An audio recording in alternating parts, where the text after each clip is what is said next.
Here's another question.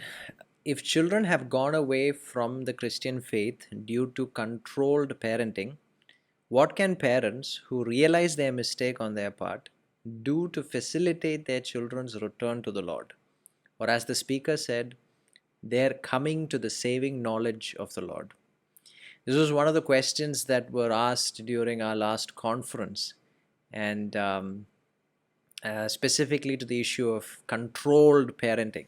And I think we need to again define what controlled parenting means, because all parenting, by virtue, all good parenting has controls. There's no good parenting where you don't set rules, where you don't have guidelines that children need to follow, where there's no discipline. So clearly, parenting involves you setting fences and having rules, having laws within the house that need to be followed. But there is a kind of parenting where you are forcing the salvation down your children's throats. I think that's specifically what's being referred here. And what can we do if children walk away because of that kind of an abuse of the role of the father or the mother? Well, I would start by saying this is a kind of question that if someone is in such a situation, that you need to seek the counsel of your local church. You need to go to the pastor. You need to explain what happened, what went wrong, so that they are able to look in and say, hey, that wasn't really wrong, and that probably was something you could have avoided, to better understand it. So I would encourage you to do that if whoever is asking this question has this problem. Um, but it's important for us to understand that in order to train the younger generation in the admonition of the Lord, in order to train and to equip them and to enable them, requires us to be disciplinarians at many capacities. We have to say you cannot do this and you can do this. But the whole approach is not just to make them disciplined.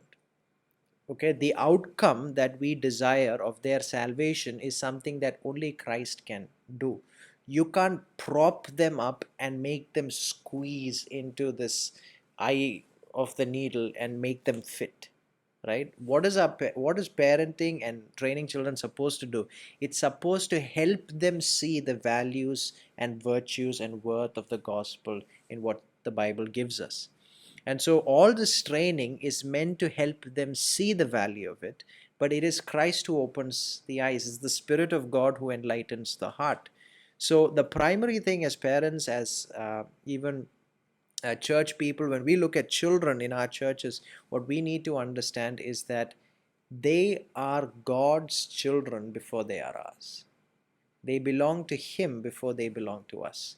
And any sort of shepherding and parenting we do to our children are as stand-ins, as representatives, the instruments in God's hands that are meant to be tools that help them come to the cross of Jesus Christ.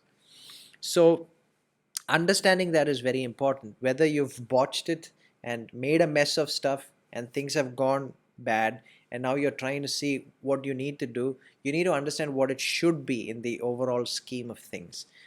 um, I would encourage you to think about the story of the prodigal son. um, I love that story because when the prodigal son decides to come back to see the father, the Bible tells us that he saw him from afar, and while he was just halfway through, the father ran out to meet him. But I'd like to look at that story and just think about the father as someone who always kept his view of that road, hoping for the return of the son. He wasn't inside, he didn't give up hope. The dad's always been looking. The dad was the one who saw him come. I want to encourage you to have hope. I want to encourage you to pray, because the Bible tells us that if we pursue the Lord, if we love the Lord, then He is faithful to save us and our households. There are promises in scriptures that we can trust. And so my recommendation, my encouragement, my opinion, my push to you would be this: pray. Pray for your children. Fast for your children. and keep your eyes on that road to see every opportunity of their return, of them turning back to you. If they left the faith because of your abuse as instruments of Christ, then let them see the value of the faith by your proper use as instruments of Christ. Love them, serve them, submit to Christ, His Word, and pray for them. Pray for them vigorously and submit to your church and get the counsel, the on the ground counsel that they can give you into those practical situations about what you can do.